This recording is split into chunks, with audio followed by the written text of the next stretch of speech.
From the 1011 Now streaming studio in Lincoln, Nebraska, this is the REPORT Husker Show, sponsored by Fat Dog's Convenience Store. Welcome in, everyone. Bill Rentschler alongside Sports Director Kevin Sjuts in the 1011 Now streaming studio. Not quite as late as it was last week, but another Husker win over Northern Iowa, 34-3. The Huskers now 3-0 on the year, the first time since 2016 that they've been perfect. Felt a little different last week, but there's still partying happening tonight, Bill. There is. It was a game that, even Rule said afterwards, yeah, it's kind of boring, but they won by 31 points. It was never really boring.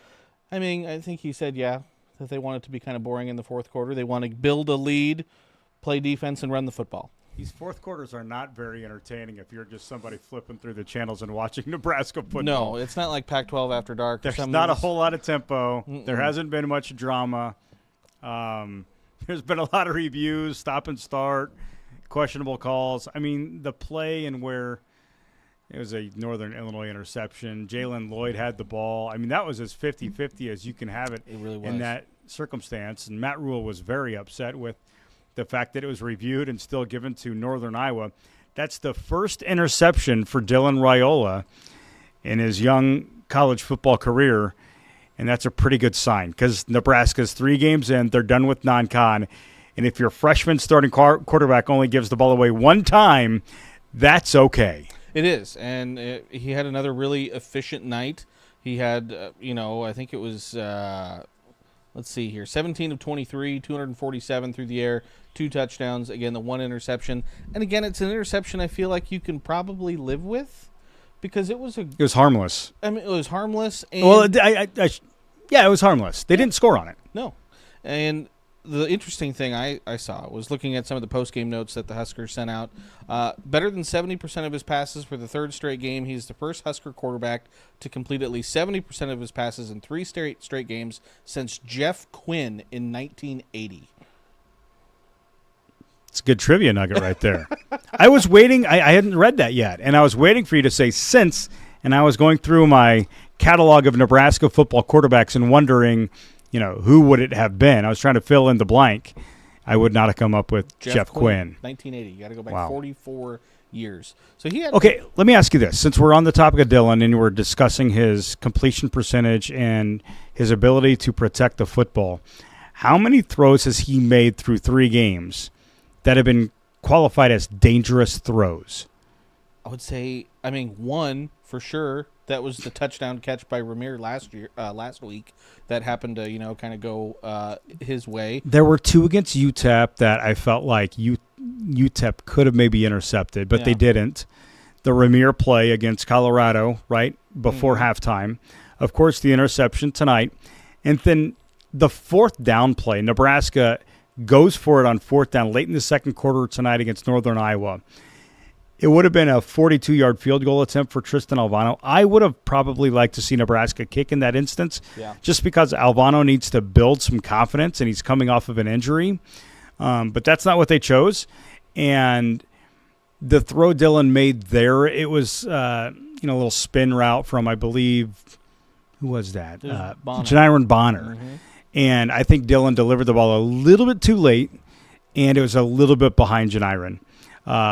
The ball's ahead of him. It might be a completed pass, and that completion percentage looks even better. But who am I to criticize or be critical of Dylan Raiola? He's got this team 3-0. Mm-hmm. They were ranked 23rd against Northern Illinois. They will climb, you would figure, in the polls when it is released on Sunday.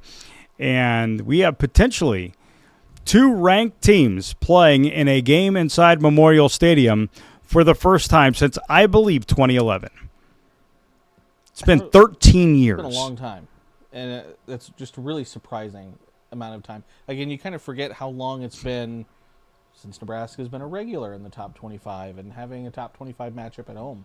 That's a long time. It's kind of shocking. Well, let's strip what we saw tonight from all these anecdotes and all these factoids. I think the football on the field was pretty good. Yeah. And it's a team that played with confidence. That the opening drive was very impressive. Nebraska went 75 yards on 8 plays. I don't know that Dylan misfired on that drive, and even he had a couple decisions that were pretty next level. And they just operated confidently and with a little bit of swagger. And you just got the sense that once they were, they got the ball first, they were going to be up 7-0. Yep. And they got up 7-0. And it was pretty cool that it's Dillon, a freshman quarterback, throwing a nice out route to Ja'Cory Barney, a freshman receiver. And then the touchdown is to Carter Nelson, a freshman. So the youth movement blended with this experience on Nebraska's roster, it's kind of all the right ingredients for a special season. It really is. They were very efficient their first 3 drives. I think it went 8 plays, 7 plays, 4 plays, 3 touchdowns. And now that's 3 games in a row. They've also taken their opening possession back for a touchdown. Well, the 4 plays, that's because you had 59 all on one play. And that was an incredible play by Dylan Raiola. The blitz was coming off the edge. He recognized it, did not panic. I mean, I would like to think maybe some Big Ten teams probably bring him down to the backfield. Probably. But he was able to at least stay poised and then elude the rusher and then roll out to his left. And then, if it's a broken play, what do?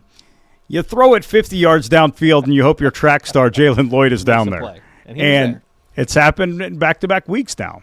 So you mentioned it, but Carter Nelson, he actually led the team in receptions and reception yards today. 4 catches, 48 yards. His first touchdown. You're talking about a kid that last year was playing 8-man football. The Rule talked about it, and Carter talked about it after the game. Just kind of slowly coming along. He wasn't here for spring, but he's going to be a pretty dynamic playmaker for the next couple of years. Well, he's got a lot of athleticism.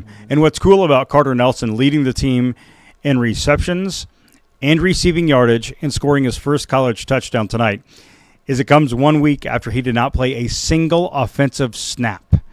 He was in a few times last week against Colorado, but only on special teams.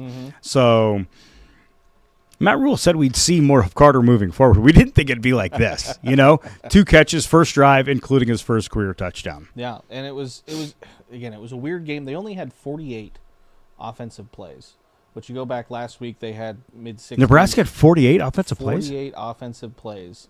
48 compared to UNI's 71. Well, that was UNI's game plan. Yes. They wanted to milk the clock. They wanted these long, drawn-out drives.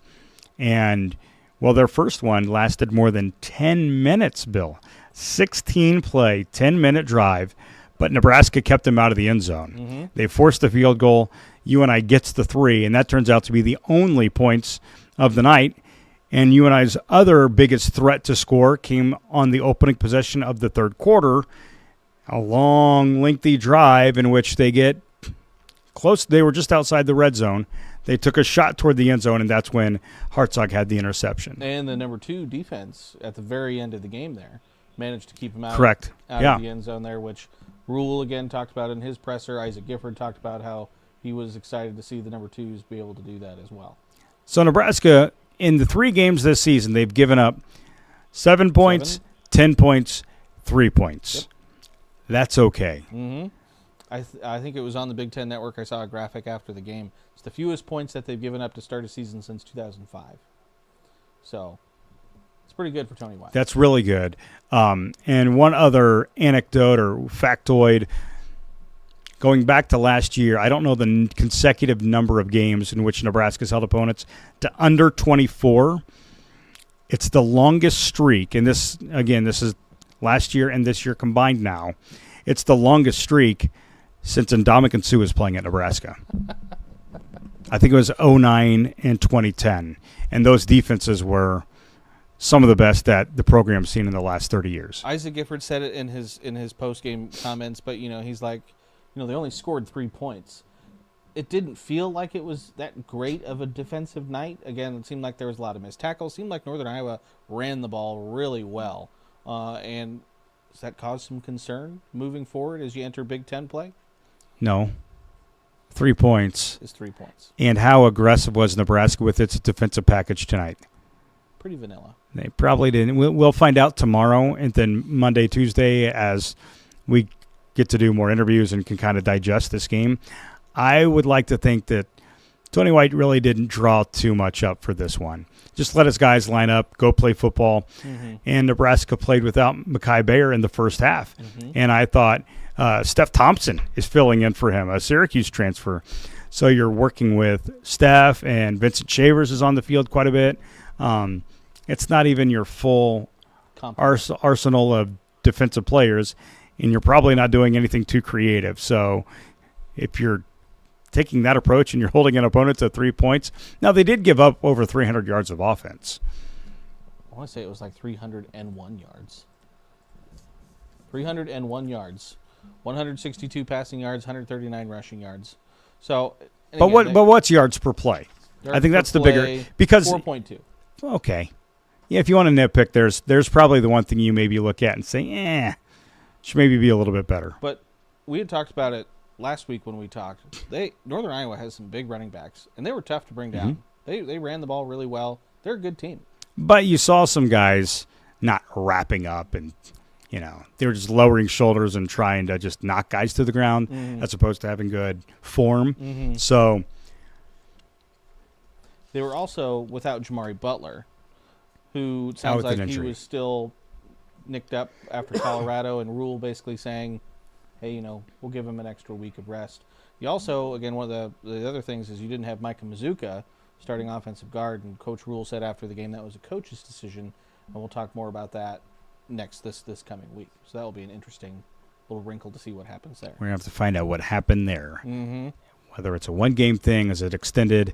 Because Mazuka is a very good player. He's a part of that offensive line that's done a really nice job. Nebraska not too flashy on the ground game today, but I think we're starting to get a better sense of what this offense looks like with the second year of Marcus Satterfield calling plays and Dylan Raiola now at quarterback. Dante Dowdell is the number one eye back, though. Yes. I think that's pretty clear.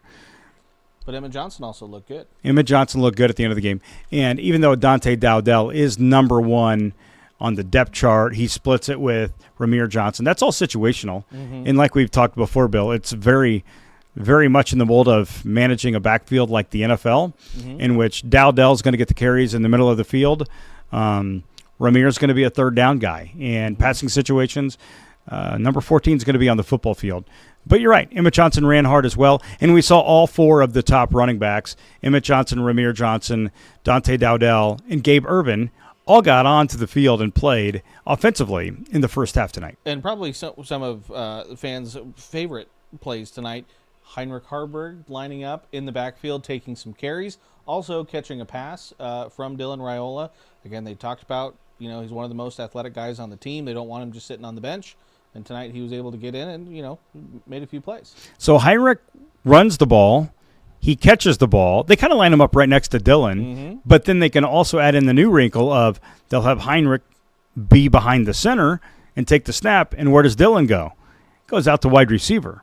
So you got to know Marcus Satterfield and his binder of Lulu offensive plays has something for Dylan Raiola out there. He's not just a decoy. I would imagine there's got to be something that happens here. At some point this year, we're going to see it where it's going to be Mike Stunts to Eric Crouch type of play or whatever. But you also saw Raiola tonight keep it on an option keeper.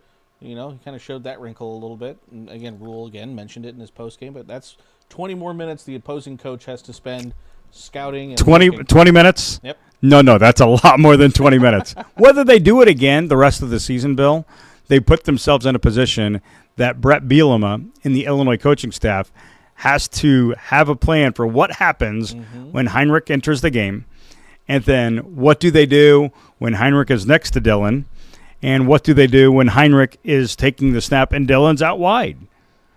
I think that's more than 20 minutes. Just a great example of Rule playing chess instead of checkers when it comes to just for a few plays. Special teams last week was definitely a little bit of a mixed bag. It was kind of a little hard to get a read on it tonight. Brian Buschini didn't have to punt at all. Tristan Alvano did make both of his field goal attempts. So it was some improvement there. We didn't look like, I probably am not a great person to even judge this, didn't look like there were snapping issues on any of the extra points or field goals tonight. Yeah, and the two made kicks from Tristan Alvano. Nothing too fancy, 31 yards and 21 yards. So, again, I think that's good for Tristan's confidence. Because, as the Big Ten season wears on, Bill, oftentimes games come down to 3 points or a moment, a clutch situation, and you just have to have your kicker confident. I don't know if you watched the LSU South Carolina game today. I did not. I mean, South Carolina is kicking on their home field for a chance to win the game. Missed it. The other thing, obviously, that was a big talking point last week was the penalties. That improved dramatically. They only had 4 penalties, I believe, this game for 44 yards. Northern Iowa flagged 9 times for 95 yards. And Ja'Cory Barney, when he makes a big play, he doesn't have to go all the way back and reverse. The play stood, Yeah, there was one that I don't know. I was surprised they overturned it, frankly. I couldn't really tell. But they did overturn it. So there was that one. But his touchdown run, which was the nice little end around where a brilliantly drawn up play and perfect time to bust that out. 10 yards, made it look pretty easy. Once he finally scores, it's like, Ja'Cory, touchdown. But where's the flag? Where is it? I'm looking for the line. And it wasn't there. So and I think he told Chase in the post game on 10-11 tonight that he really wants to score on special teams. The interview he did with Chase Madison live on the news tonight was fantastic. I mean, this young man was smiling from ear to ear. Seemed like he was very happy to, break down the game a little bit with us, and we appreciate his time. And he's got a lot of personality. You can tell he's got some confidence, some swagger. And, that was one of the best things he said to Chase was, he's happy about the touchdown, but he wants to get one on special teams. The other best part was he tried to take the microphone and hold it from Chase, and Chase like, no, I got it. I'll hold the mic. I don't think Isaac Gifford's doing that. Seasoned pro versus a young guy on the team. I was really impressed because he just runs with such abandon and he just goes, but he waited for Nate Borkature to actually throw that block, and then he kind of scooted into the end. And did you see when he scored, he got popped by one of the UNI players. And Ben Scott, Nebraska starting center, went right over there, and he was going to be the bouncer. He was going to be the enforcer. If there needed to be any security, Ben Scott was there. He was ready. He was prepared. So all in all, Kevin, again, it was kind of a ho-hum game or whatever, but a good win. And again, kind of like last week where it was a good win, but I know Coach Rule tomorrow, because they'll start tomorrow because they have a short week, probably going to have a lot for the team to look at and try and correct. Well, it's going to be classic Matt Rule, right? They're going to look at the film, and there's going to be specific things from that game that he can use to kind of get after his team. Tackling comes to mind first and foremost. Secondly, I would say that fourth down the not converting the fourth down at the end of the second quarter. I'm sure he's going to tell the guys listen, I want to make that call, but if you guys can't execute, I can't make that call, and we got to kick it. So there's a little bit to be used there. And then I'm sure there's other individual efforts that he can maybe look at and just say there needs to be improvement. I'm looking up to see what the spread was officially at kickoff time. It was Nebraska by 30.5. And they covered. By a half point. For those people that are interested in that. Because I had seen it earlier in the week, Bill, at about 27.5, 28. Ends up being 30.5, and they win by 31. Vegas knows. I don't know how. Golly, that's incredible. I need to talk to them to see if they can't. So for people that might have had a wager on the game, they were probably watching that UNI possession at the very end very closely. I was waiting. It's is it going to be the extra point on the last touchdown that they scored? Are they somehow going to get a safety at the end of the game? And the Emmett Johnson touchdown. Yep. That puts Nebraska over. Yep. Ooh. I wish I would have known this as the game was unfolding at the end. I would have had a little bit more intrigue and drama there. Did not hit the over-under, but did cover on the spread. But it's about what everybody thought, right? 34-3, Nebraska beats Northern Iowa. If you would have said that on Tuesday, you just nod in agreement, say, yep. Sounds about right. And again, it had the potential to probably be 41-3 or 48-3. Just a couple plays didn't go their way. So again, there were some points left on the field there, but again, a good win. Gets them ready again for Big Ten play, which is going to start Friday, 400th sellout. It's going to be kind of weird. The 400 sellout is going to be on a Friday, but another night game, 7 o'clock kickoff against Illinois. Brett Bielema and the Fighting Illini. National TV audience. It's going to be on Fox, so the Huskers get the big spotlight again. 2 weeks after playing on NBC, now they get Fox. Excited to see who the broadcasting crew might be. Would it be Gus Johnson? Well, he'd probably be doing. He's probably got something on Saturday. Well, actually, probably it's Friday. So. Big noon kickoff. I don't know. We'll find that out more than likely on Monday. Who the broadcast team, possibly on Sunday. But yeah, there's a lot going on here for the upcoming week. It's the Big Ten opener for Nebraska, so it's going to get real. Mm-hmm.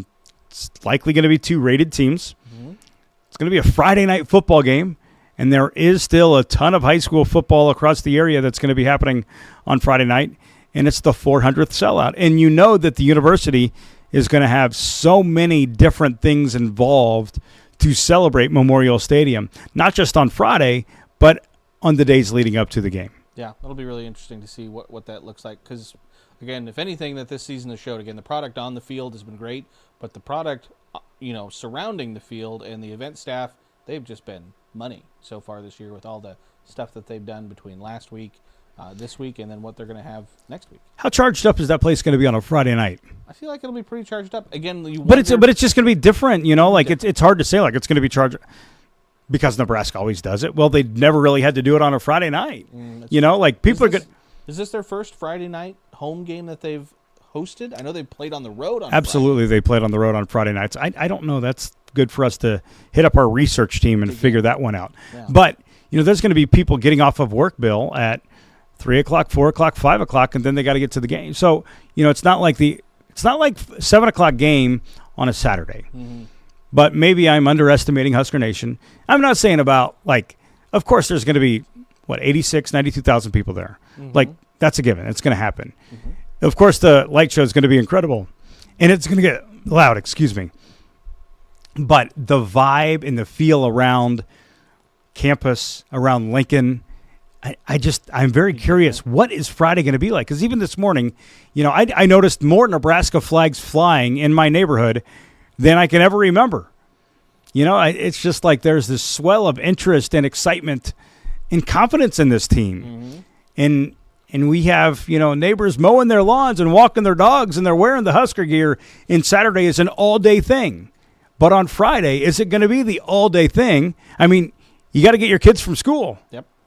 And you got to take them home, and you got maybe work. The tailgating might be a little bit lighter than normal weeks, but yeah, like you said, once you're in the game, it'll be a full crowd.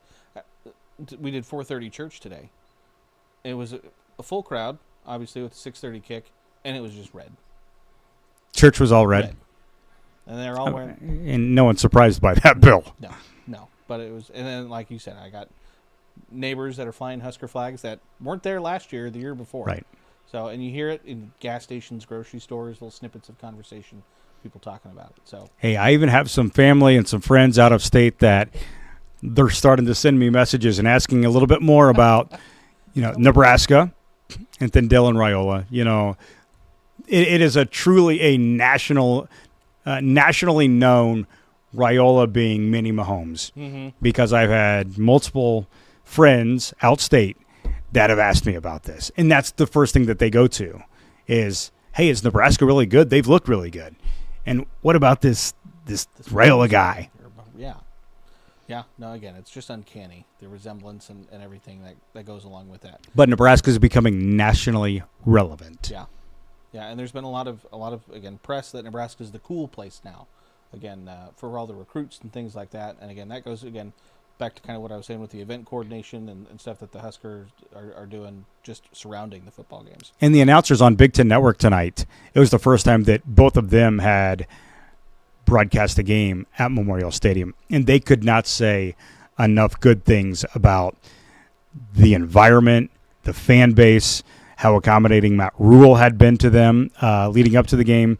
So it was a little bit of a 3-hour-long commercial for Nebraska football tonight on Big Ten Network. And I thought that those guys, who we talked about earlier in the week, a new crew that we weren't familiar with, I thought they did a really, really nice job for Big Ten Network. Yeah, no, I think so too. I think in the third quarter they were breaking out and talking about Matt Rule's reading list. And it's like, okay, we know the game's probably done now.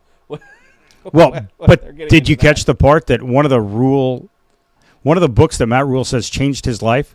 One of the announcers tonight helped Pete Carroll write the book. Oh, I didn't catch that part. So there's a personal. Pete Carroll book. No. One of the announcers helped him publish it. So there was like a personal connection. That's cool. It was very neat. Okay. I thought the broadcast was very well done, and they captured some. Did you see the shot with the moon in the Oh, background? that was super cool. The zoomed in, like we're on the upper deck there. Yes. Guys in Like the very top row of Memorial Stadium. But for Big Ten Network to catch that shot and include it in the broadcast, that's some good guys. that was in the chef's camera. kiss right there, Bill. There's also, I saw 2 runs of hats tonight. Last week it was 1 runs a hat. This week it was 2. We'll have to see what next week holds. Is this going to become Nebraska's cheesehead? It could. I mean, you got the corn ahead, you got the runs ahead. It could work. It could work. All right, Kevin. I think that's our sign we're getting off the rails. We need to go to bed. All right. Appreciate your time. As always, again, not quite as late as last week. It's still Saturday, so that's good. So Signing up before midnight. yes, that is always good. So appreciate everyone for tuning in and watching. We'll obviously have more coverage of tonight's game tomorrow with Chase Madison, and we'll have you covered through the week as we get ready for the Huskers to host Illinois for their 400th sellout. Hope everyone has a nice rest of the weekend. You've been listening to the REPORT Husker Show, sponsored by Fat Dog's Convenience Store. Watch, listen, and stream on the 1011 Now app, on YouTube, or wherever you get your podcasts. For more Husker coverage throughout the week, watch the End Report on 1011 Sports at 6 and 10 p.m. and download the 1011 Now app.